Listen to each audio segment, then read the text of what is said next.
Let me share my reflection from the Gospel according to John, chapter 6, verses 1 to 15. I was struck by verse 12. And when they had eaten their fill, he told his disciples, "Gather up the fragments left over, that nothing may be lost." Do you already know the pattern of God's provision in your life? Not only in the daily needs we have, but even in the most impossible situations we are in. The pattern is simple. First, we find ourselves in a situation or problem that is very difficult. Even the most outrageous solution we can think of seems impossible. Even if we have something, we think of it, or even if we have something, we think that it is not enough. Then the Lord suddenly provides a miraculous solution that we can never think of being possible. After all is said and done, we see that the Lord not only solved our problem, but also gave us more than enough. This was the scenario in the gospel today. The problem was a great multitude followed Jesus in the middle of nowhere, and they needed to be fed.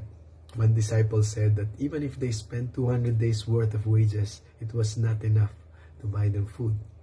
Then another disciple said there is something, but it's very little to make a dent on what they needed. Then Jesus provided this miraculous solution. He multiplied the bread and fish, and after all were satisfied, there were a lot more leftovers. I learned this pattern more than 15 years ago when we were in a financial difficulty. The only solution I could think of was getting another job with a higher pay. But even if I get the highest pay I could ever get, it will not still be enough. Then the Lord sent His miraculous solution. I was given a retention bonus in our company that was enough to pay or settle the amount I owed. And not only that, I was also given an increase that made sure I had enough to settle the remaining monthly payments I needed to settle. But more than 15 years ago, I realized that that was not the first time I've experienced this pattern. But even in the early part of my life, God's provision pattern was evident, but I was not fully cognizant of it. Today, I expect this pattern, knowing this makes me worry less, but makes me excited to see how God's provision unfolds. What a great God we have. If we still have not seen this pattern and have not come to expect it, we need to pray more, that the Lord gives us the grace to have expectant faith.